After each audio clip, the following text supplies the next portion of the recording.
Fellow singers who also struggle with shaky hands when you're stressed on stage, this video is for you. I want to share with you some tips I found along my journey to avoid starting each concert embodying a jackhammer.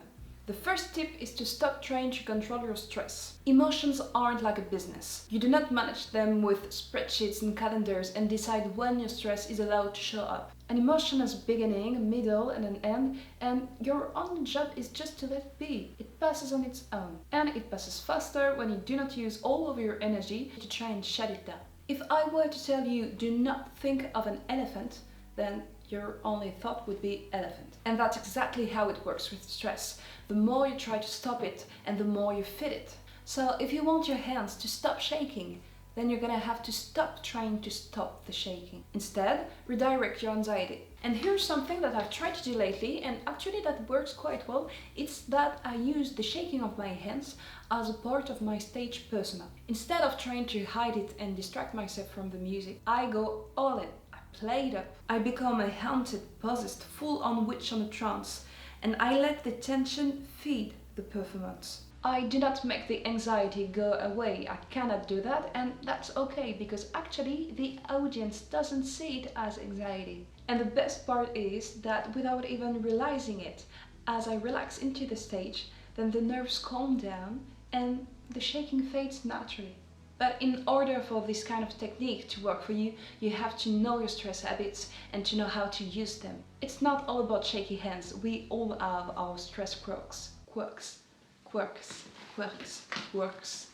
How do you say quirks? Quirks.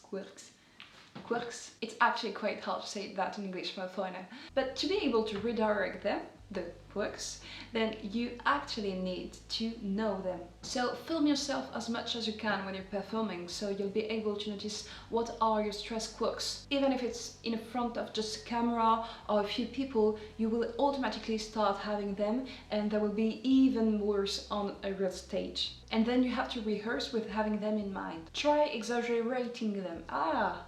Second word I'm having a hard time with. Play with them, try to make them even bigger, to make them look intentional, or to try and do another thing that will just naturally stop it from being, but that channels your energy elsewhere instead of just stopping the shaking or any other tics that you might have. Because you can just transform them. That's why I never hold the mic in the beginning of a performance, because I know I'm going to shake like crazy. So I just keep it in a stand and I try to move my hands and my arms a lot. And the more I put my own tension in my fingers, then the less shaking I have, because there's enough tension here already. I use the raw energy of the stress to fuel those gestures.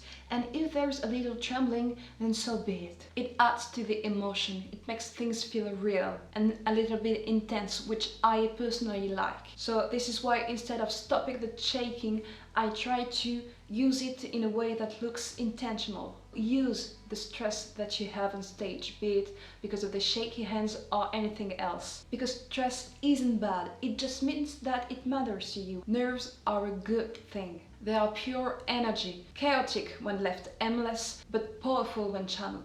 And that same energy can take your performance to a whole new level. So try these tips, and if you've got one of your own that helped you go through one of your stress tics, then please drop it in the comments so that you can help other people learn from your experience. And hey, if you think that this video can help other artists trying to grow their confidence, then please like it and subscribe so that YouTube can know that it's worth sharing it to other people like us. Thanks for being here, and let's try and build a community where we can help each other out. And I will see you on this one.